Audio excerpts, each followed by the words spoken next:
안타까운 분들은 이번 판결이 나오기 전에 증여하신 분들이에요. 이제부터 상속 증여의 판도가 완전히 뒤집힐 겁니다. 국세청 감정평가 사업의 그 근거 기준 자체가 헌법과 법률에 위반된다라는 선언입니다. 여기서 어떻게 대응할 것인가가 가장 중요한 부분이겠죠. 안녕하세요, 김용범 세무사입니다. 오늘은 상속 증여 관련해서 정말이지 엄청난 희소식을 하나 가져왔습니다. 최근 법원에서 최초로 국세청 감정평가 사업과 그 근거 규정 자체가 헌법 위배라고 무효 판결을 내렸습니다. 판결의 주심은 김국현 판사님이신데요. 이분은 그냥 담당 소부 주심재판관님이 아니시고요. 무려 현직 서울행정법원 법원장님이십니다.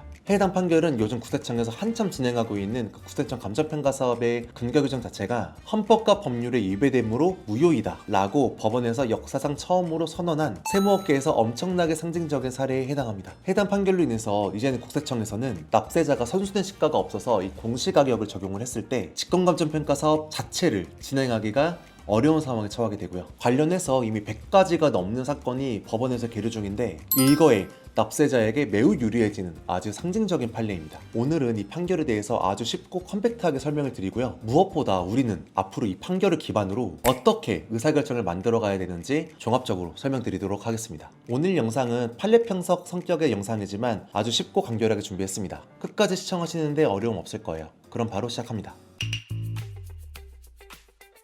해당 판결에서 가장 핵심적인 부분은 국세청 감정평가 사업 그 근거 규정 자체가 헌법과 법률에 위반된다라는 서원입니다. 판결문 주문에 그대로 박혀있죠. 이 사건 규정은 헌법과 법률에 위반된다라고요. 이 판결은요, 이 법원이 이래저래 하니까 납세가 공시가격으로 적용해서 성세 신고한 것을 국세청이 감정평가를 받아가지고 다시 세금 투징한 것은 잘못된 거야 라는 수준의 판결이 아니에요. 법리적으로 해당 근거 규정 그 자체가 헌법과 법률에 위반된다 라는 내용의 법원의 명령규칙 심사를 직권으로 내린 것이죠. 저랑 같이 일하시는 변호사님께서도요, 이 판결을 보시고 깜짝 놀라가지고 저한테 전화를 주셨더라고요. 게다가 판결 내리신 이 김국현 판사님께서는 단순 주심재판관이 아니라 현직 법원장님이시고 게다가 직접 내리신 판결이시기 때문에 법조계에서는 이번 판결에 대해서 엄청난 무게감을 갖고 있다고 합니다. 자, 그럼 이러한 상징적인 판결문의 이유를 살펴보죠. 법원은 이 두 가지 이유를 들어서 이 사건 근거 규정이 위헌 위법하다라는 판결을 내린 것인데요. 첫 번째는 납세자는 법에서 정한 상속세 신고기간까지 정상적으로 부동산을 평가해서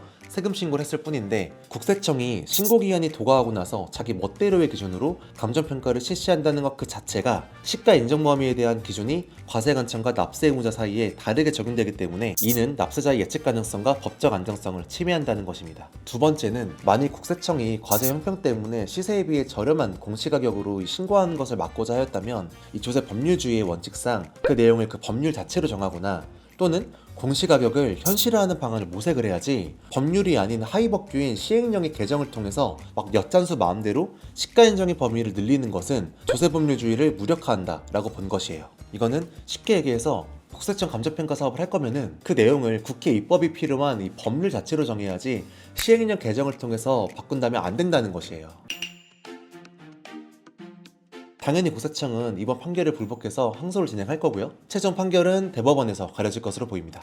어떤 변호사님께서는 이번 판결이 너무 진보적인 판결이고 또 소수설이라서 항소심에서는 깨질 가능성이 다분하다라는 평가를 내리시기도 하거든요. 이번 판결이 그만큼 미래적인 판결인 건 맞아요. 그러나 저는 생각이 조금 다릅니다. 우선 제가 앞에서 이 담당 판사가 현직 서울행정법원 법원장이라고 했잖아요. 보시면 이 건은요, 2021년 사건입니다. 이번 판결이 25년 12월에 나왔다 보니까 1심 판결만 4년 이상 계류된 것이고요. 조세소송에서 1심 판결에만 4년 이상 계류되는 것은 그 자체로 엄청나게 이례적인 일이거든요. 이렇게 장기 계류했다는 것은 납세자의 주장이 법리적으로 아주 탄탄했다는 것이고요. 그동안 담당 재판부가 수차례 바뀌었을 텐데 이 정부 스탠스에 대한 눈치와 이 납세자 주장 사이에서 섣불리 판단을 못하고 팬딩되었다는 것이죠. 그러던 중에 이번에 이제 조희대 대법원장이 이 장기 계류 사건은 각급 법원장이 직접 챙겨서 빠르게 판결해라 라는 전국 법원장 회의에 따라서 이 김국현 법원장님께서 직접 챙기신 판결이거든요. 이쯤 되면 1심 판결이라고 해서 단순 하급식 판결이 아니죠. 엄청 오랫동안 펜딩되기도 했고 대법원장 지시로 현직 법원장이 직접 챙긴 판결이다. 법조계 안팎에서 2심 3심 결과를 기대하고 있는 것도 큰 무리가 아니라는 생각이 듭니다. 근데 어찌됐든 이번 판결이 확정 판결은 아니잖아요. 아마 대법원까지 올라가는데 2, 3년 정도는 걸릴 것이기 때문에 그 사이에 우리는 어떻게 대응할 것인가가 가장 중요하겠죠. 어라? 법원에서 국세청 감정평가 사업은 위법하다고 판결을 때렸대. 바로 공시가격 막 20억, 30억짜리 무턱대고 신고하게 되면은 국세청은 아직도 여전히 국세청 감정평가 사업을 하고 있기 때문에 이 직접 감정평가를 해서 세금 추징당하게 되면 그럼 우리는 또 소송까지 가야 되겠죠. 이럴 때일수록 신중하게 접근해야 됩니다. 이번 법원 판결 말고도 올해에는 우리가 눈여겨봐야 될 뉴스가 하나 더 있죠. 제가 앞선 영상에서도 언급했다시피 국세청 감정평가 예산도 작년 대비해서 30%가 감액되었다는 소식입니다. 국세청 입장에서도 이 예산이 감액되기도 했고 이번 판결의 눈치를 또 안 볼 수가 없기 때문에 예년에 비해서 조금은 더 조심스럽게 접근할 것으로 우리가 가늠해 볼 수가 있겠죠. 작년 기준으로는 이 공시가격이 15억만 넘어가게 되면은 일괄적으로 감정평가 대상으로 선정하는 이 내부 기준점이 있었던 것 같습니다. 이 부분이요, 이제부터는 조금 더 여유가 생길 것으로 예측이 되고요. 재개발 예정지, 다가구 일반 주택이라든지 특정 공시가격 이하의 물건의 경우에는 공시가격을 적용할 수 있는 마진과 여유캡이 앞으로는 다소 숨통이 트일 것 같습니다.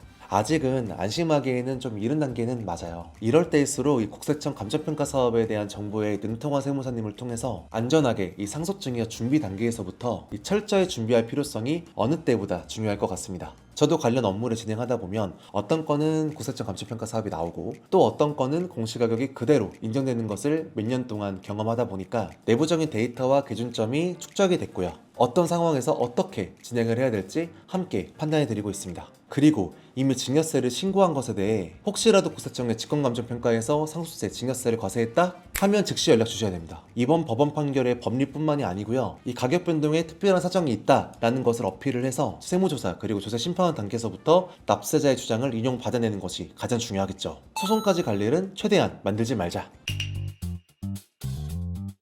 이번 법원 판결과 감정평가 사업 예산 삭감으로 올해부터는 공시가격 적용에 대한 새로운 국면을 맞이하는 것 같습니다. 그러나 여전히 공시가격을 무턱대고 적용하는 것은 굉장히 예민한 부분이고 또 사후관리 준비가 굉장히 중요한 부분에 해당합니다. 따라서 이 개별 케이스에 대한 분석과 법리 검토가 매우 중요합니다. 지금 내가 처한 상황에 맞는 상속증여 전략 잘 수립하셨으면 좋겠고요. 이 절세 전략 수립 시 궁금하신 점이 있으시면 저희 캐파가 단성까지 최선을 다해서 조력해드리고 있으니까요. 편하게 댓글 달아주세요. 오늘 영상도 도움되셨다면 구독, 좋아요, 알림 설정까지 부탁드리겠습니다. 그럼 다음 영상에서 찾아뵙겠습니다.